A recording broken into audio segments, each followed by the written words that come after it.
રાજ્યના વાતાવરણ અને રાજકારણમાં સતત બદલાવ આવી રહ્યો છે. ઋતુ પ્રમાણે વાયરો નથી વાતો, વારે વારે તે બદલાઈ રહ્યો છે. તેવી જ રીતે રાજકારણમાં પણ ગરમાવો આવતા સત્તા પક્ષનો વાયરો ધીમો પડ્યો હોય તેવું લાગી રહ્યું છે. કારણ કે વાવાઝોડાનું સ્વરૂપ ધારણ કરતી આમ આદમી પાર્ટી મેદાને ઉતરી છે અને તે આજે અને આવતીકાલે તાંડવ કરવાની પૂરેપૂરી તૈયારીમાં છે. નમસ્કાર, વાત વિગતવાર સાથે હું ભગવતી વિશાવડિયા.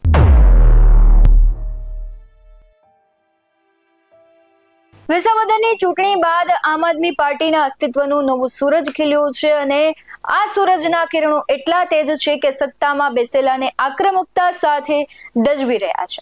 આમ આદમી પાર્ટીની વિસાવદરમાં જીત થતાની સાથે જ બીજી તરફ આમ આદમી પાર્ટીના ડેડિયાપાડાના ધારાસભ્યને જેલમાં જવાનો વારો આવ્યો. એક બાજુ ગોપાલ ઇટાલિયા ધારાસભ્ય તરીકે શપથ લઈ રહ્યા હતા, તો બીજી બાજુ ચૈતર વસાવા સંઘર્ષ કરી રહ્યા હતા. તે જેલમાંથી બહાર આવવા માટે હજુ પણ સંઘર્ષ કરી રહ્યા છે. પણ હવે આમ આદમી પાર્ટી મહાપંચાયતનું આયોજન કરી સાબર ડેરી મુદ્દે અને ચૈતર વસાવાની ધરપકડ મામલે આક્રમક દેખાઈ રહી છે. આજે મોડાસામાં આમ આદમી પાર્ટી દ્વારા ખેડૂત પશુપાલક મહાપંચાયતનું ભવ્ય આયોજન કરવામાં આવ્યું અને આ મહાપંચાયતમાં દિલ્હીના ભૂતપૂર્વ મુખ્યમંત્રી અરવિંદ કેજરીવાલ અને પંજાબના મુખ્યમંત્રી ભગવંત માન કાર્યક્રમમાં આવ્યા હતા, જેમાં ખૂબ મોટી સંખ્યામાં લોકો જોડાયા હતા. સમગ્ર કાર્યક્રમમાં દિગ્ગજ નેતાઓએ ભાજપ પર આકરા પ્રહાર કર્યા હતા. તે અંશો પર પણ નજર કરીએ. જય ગોપાલ. બધા મજામાં? ધીમી ધીમી હા છે ભાઈ. બધા મજામાં? સૌથી પહેલા તો આજે આ ખેડૂત પશુપાલક મહાપંચાયતની અંદર પધારેલા સાબરકાંઠા, અરવલ્લી, બનાસકાંઠા જિલ્લાના અલગ અલગ ગામડામાંથી દૂર દૂરથી પધારેલા આપ સૌ ખેડૂતો, પશુપાલકો, આગેવાનશ્રીઓ, વિવિધ દૂધ ઉત્પાદક મંડળીના આગેવાનશ્રીઓ, આમ આદમી પાર્ટીના કાર્યકર્તાઓ, મીડિયા મિત્રો, બધાયનું હું બે હાથ જોડીને ખૂબ ખૂબ સ્વાગત કરું છું, સૌને પ્રણામ કરું છું. મંચ ઉપર ઉપસ્થિત અમારા આમ આદમી પાર્ટીના માનની પ્રભારી ગોપાલ રાય સાહેબ અને આમ આદમી પાર્ટીને નેતૃત્વ આપી રહ્યા છે એવા અમારા સૌના આગેવાન ગુજરાતના ખેડૂત નેતા માનની ઈશુદાનભાઈ ગઢવી, હેમંતભાઈ ખવા અમારા ધારાસભ્ય અને મંચ ઉપર ઉપસ્થિત તમામ અમારા નેતાગણ. દોસ્તો, આજે આપણે અહીંયા ખેડૂત મહાપંચાયતમાં એકઠા થયા છીએ એ એક રીતે દુર્ભાગ્યની બાબત છે કે આઝાદીના 75 વર્ષ પછી પણ આપણે રોજ જાગીને આપણા હક માટે, આપણા અધિકાર માટે ક્યાંક ધરણા કરવા પડે, ક્યાંક રેલી કરવી પડે, ક્યાંક જનસભા કરવી પડે. આપણી માંગણી તો માન્ય રાખે નહીં, ઉપરથી આપણને માર મારે, એના ઉપરથી આપણા ઉપર FIR થઈ જાય, આપણી પરિસ્થિતિ બદલાય નહીં અને વળી પાછા નવા નવા વિષયો ઉપર આંદોલન કરવા પડે છે. એમ કહેવાયું છે કે આપણો દેશ ખેતી પ્રધાન દેશ છે, ગામડાઓનો બનેલો દેશ છે.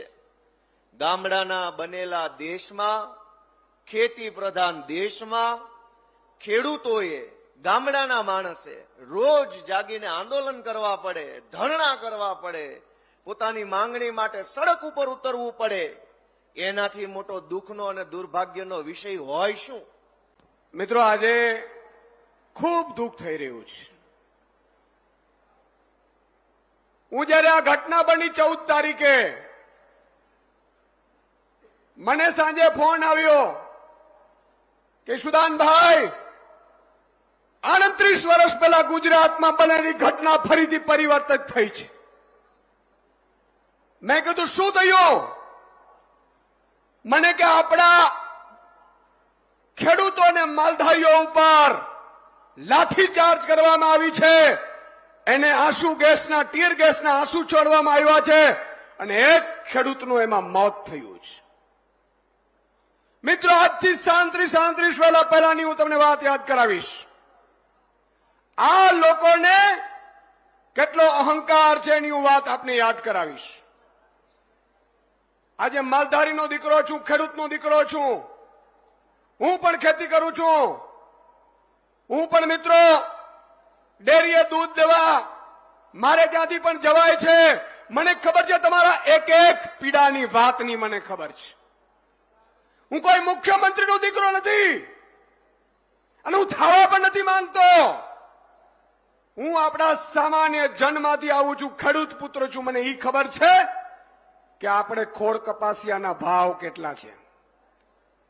આપણે દૂધ માટે મહેનત કરીએ, માલ રાખીએ, ગાયો ભેંસો રાખીએ, ગાયો ભેંસોને આપણે ઉછેરીએ, એને મોટા કરીએ, દૂધ આપણે દોઈએ, અને દૂધ દોયા પછી મંડળીએ આપવા જઈએ દૂધ, તો વિચાર કરો, આ તો અંદરૂની વાત સાંભળી રહી છે.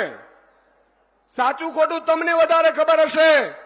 સાહેબ, દરેક માણસ લૂંટનો ભાગીદાર બને છે, બબે દોરા ઓછા રાખે છે. આ વાત સાચી છે? સાચી હો તો હાથ ઊંચો કરો. બબે દોરા ઓછા રાખે છે. હવે લૂંટ અહીંથી અટકતી નથી. 2 દોરા ઓછા રાખવામાં આવે, ફેટમાં ગડબડો કરવામાં આવે, અને એનાથી ઉપર જાય પછી દૂધ અને એનો પાવડર મિલાવટ કરી અને તમારી મારી જે પસીનાની ખૂનની કમાણી છે સાહેબ, આપણે લોહી રેડીએ છીએ. આમાં મહેનત કરે માલધારી, મહેનત કરે પશુપાલક, મહેનત કરે ખેડૂત, અને મલાઈ આ ભાજપના આખલાઓ ચડી જાય છે. आज साबरकांठा की भूमि न्याय मांग रही है, अपना हक मांग रही है, सम्मान मांग रही है. अभी कुछ दिन पहले साबर डेयरी में एक बहुत दर्दनाक और दुखद वारदात हुई, जब पशुपालक खेडूत भाई बड़ी संख्या में अपना हक मांगने के लिए सरकार के पास प्रदर्शन करने के लिए पहुंचे, तो इस भ्रष्टाचारी सरकार ने, निर्दयी सरकार ने, क्रूर सरकार ने उनके ऊपर लाठीचार्ज कर दिया. गरीब खेडूत भाइयों के ऊपर लाठीचार्ज कर दिया, आंसू गैस के गोले छोड़े, जिसमें हमारा एक गरीब पशुपालक खेडूत भाई अशोक चौधरी, वो हमें छोड़ के चला गया. दोस्तों, ये इतनी गंदी सरकार है. मेरे को पता चला दिल्ली के अंदर कि एक खेडूत भाई की मौत हो गई प्रदर्शन करते हुए. मैंने भगवंत मान साहब से बात की. भगवंत मान किसान के बेटे हैं, इनकी भी खेती की जमीन है पंजाब में. आज भी इनका परिवार खेती करता है. पंजाब में हमारी सरकार खेडूत भाइयों के लिए खूब काम कर रही है. हम तुरंत टिकट कटा के आप लोगों के बीच में आज आप लोगों से मिलने के लिए आए हैं, बात करने के लिए आए हैं. पशुपालक खेडूत भाई क्यों इकट्ठे हुए? उनकी क्या मांग थी? उनकी मांग थी कि साल के अंत में जो बोनस या नफा दिया जाता है, नफा बोलते हैं उसको, नफा दिया जाता है, बोनस दिया जाता है, वो उनको जायज हक दिया जाए. हर साल जून के महीने में गरीब खेडूत भाइयों को उनका नफा, उनका बोनस, उनका कमीशन दिया जाता है. बोलो भारत माता की जय जवान, जय जवान.